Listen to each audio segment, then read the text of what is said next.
O şey ki yaranır, o başqa şeydən və ya başqa şeylərdən hər zaman asılı olur. O şey ki əbədiyyən mövcud olmayıbsa, deməli onun yaranması üçün bir səbəb olub. Elə bir səbəb ki, onun özünün bir səbəbi yoxdur, yəni nə isə xəlq etmək anlamında. Səbəb nəticə buna deyirlər. Ona görə sizdən soruşsam, bəs kainata nə səbəb olub? Çünki alimlər bizə deyirlər ki, kainat meydana gəlib hardasa 13,8 milyard il əvvəl. Deməli onun başlanğıcı var. Bəli. O hər zaman mövcud olmayıb. İndi belə sual ortaya çıxır. Səbəb nəticə prizmasından yanaşsaq, kainatın mövcud hala gəlməsinə nə səbəb olub? Bəli. Nə? Bilmirəm. Bilmirəm deyə bilərsən, amma yenə də deyirəm, bu cavab deyil. Bu sadəcə cahilliyə əl atmaq kimidir. Əslində qalanda bir şey bilməyəndə bilmirəm demək problem deyil, amma cavab da deyil. Sizə variantlar deyə bilərik. Misal üçün, kainat öz-özünü yaradıb. Bu fikirlə razılaşırsınız? Kainat özünü yarada bilər. Əvvəl heç vaxt mövcud olmadığı halda. O özünü mövcud hala gətirə bilər. Biz bu kimi prosesləri anlamaq üçün yetərincə məlumatlıyıqmı? Yəni o vaxt nəyin baş verdiyini anlamaq üçün. Biz nəticə çıxarmaq bacarığımızdan istifadə edə bilərik. Biz heç də hər şeyi anlaya bilmərik. Necə ki, alimlər kainatın 13,8 milyard il əvvəl yaşının olduğuna dair nəticə çıxarıblar. Onun genişlənməsi əsasında bu qənaətə gəliblər. Hər halda bilirsən də, kainat genişlənməkdədir. Özü də çox sürətlə. Ona görə onlar hesablamalar aparmaqla geriyə doğru izləyə biliblər. O qənaətə gəliblər ki, o müəyyən nöqtədən meydana gəlib. Ona singulyarlıq adını qoyublar. Sonra Big Bang baş verib. Yəni bu onların izahıdır. Alimlərin. Gəl ki, onlar singulyarlığın hardan ərsəyə gəldiyini bilmirlər. İlk nöqtənin. Onun hardan əmələ gəldiyini onu bilmirlər. Onu ona görə heç vaxt bilməyəcəklər ki, elm zaman və məkanla məhdudlanır. Bəs siz onda nəyə inanırsınız? Biz sorğulayırıq.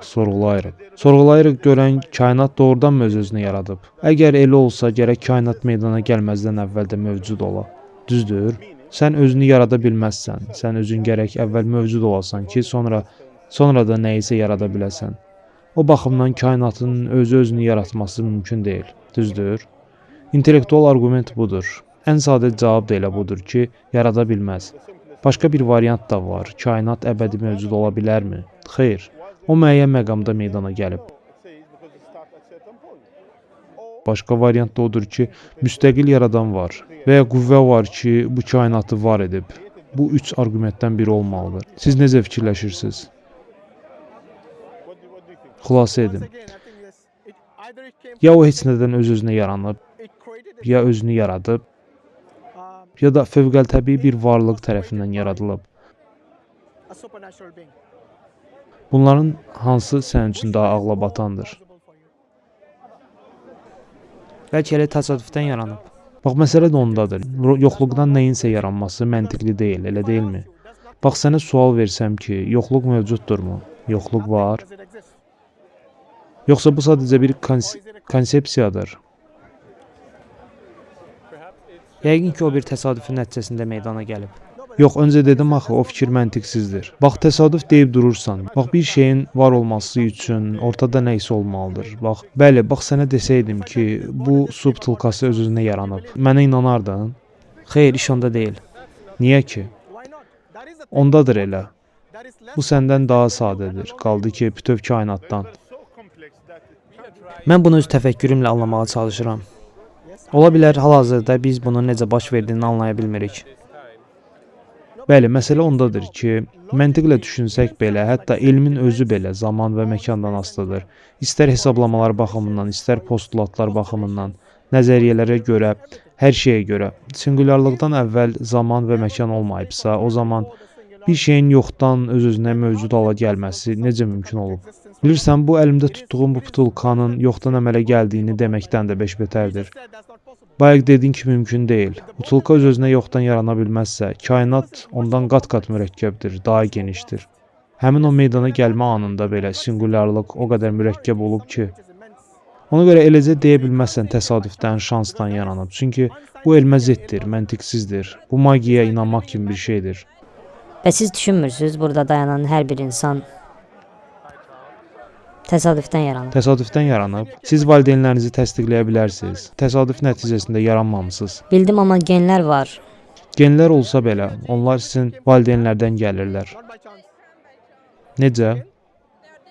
Yox, mən bilməyimə bilirəm ki, atamdan, anamdan əmələ gəlmişəm. O necə olur təsadüfdən olur? İzah edin, zəhmət deyilsə. Kainatın təsadüfdən meydana gəlməyini siz necə dərk edirsiniz? İzah edin.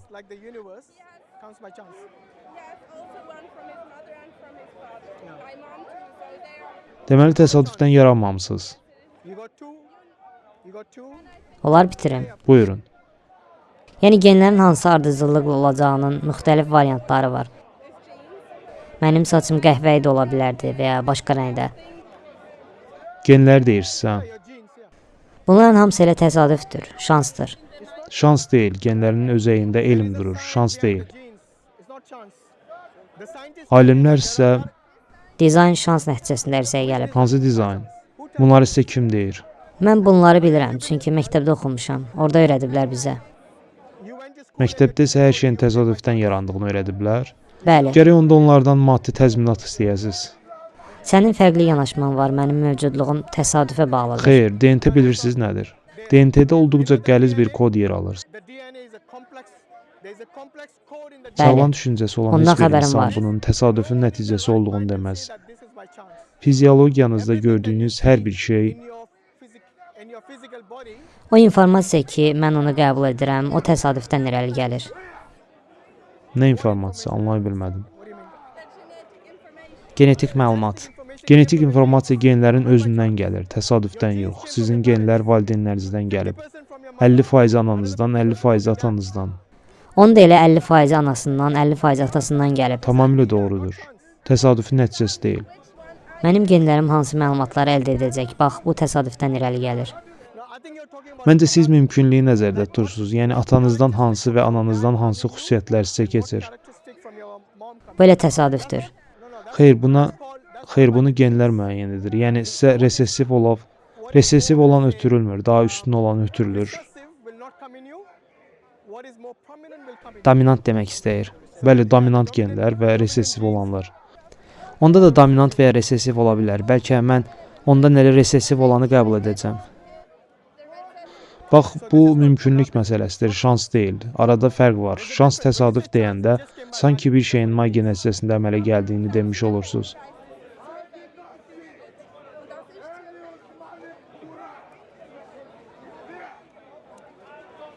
Nə dedi? Bax, verdiyim sual budur. Bax, kainat ki var, alimlər bizə onun yaşını bildiriblər. Onun müəyyən məqamda yarandığını deyirlər. Yaxşı. Amma birinin onun magiya nəticəsində öz-özünə əmələ gəldiyini deməsi, yoxdan əmələ gəldiyini deməsi üçün bunun bir dəlilini ortaya qoymalıdırlar. Şəxsən siz magiyaya inanırsınız? Yox, onda kainatın magiya nəticəsində yarandığına niyə inanırsınız? Mən onun magiya nəticəsində yarandığına inanmıram. Onda necə yaranıb? Əvvəl bir nöqtədə Singulyarlıq, hə. O necə yaranıb? Nə elektron olub, ümumiyyətlə, nə materiya olub, nə enerji olub, heç nə olmayıb. Singulyarlıqdan qabaq heç nə olmayıb. Heç bir alim bunu sizə deməz. hər də bir hərəkət olanda elektronlar və ya protonlar çoxalırlar. Onu necə deyirlər ingiliscə? Peyda olurlar. Onlar elə şansın nəticəsində ərsəyə gəlirlər.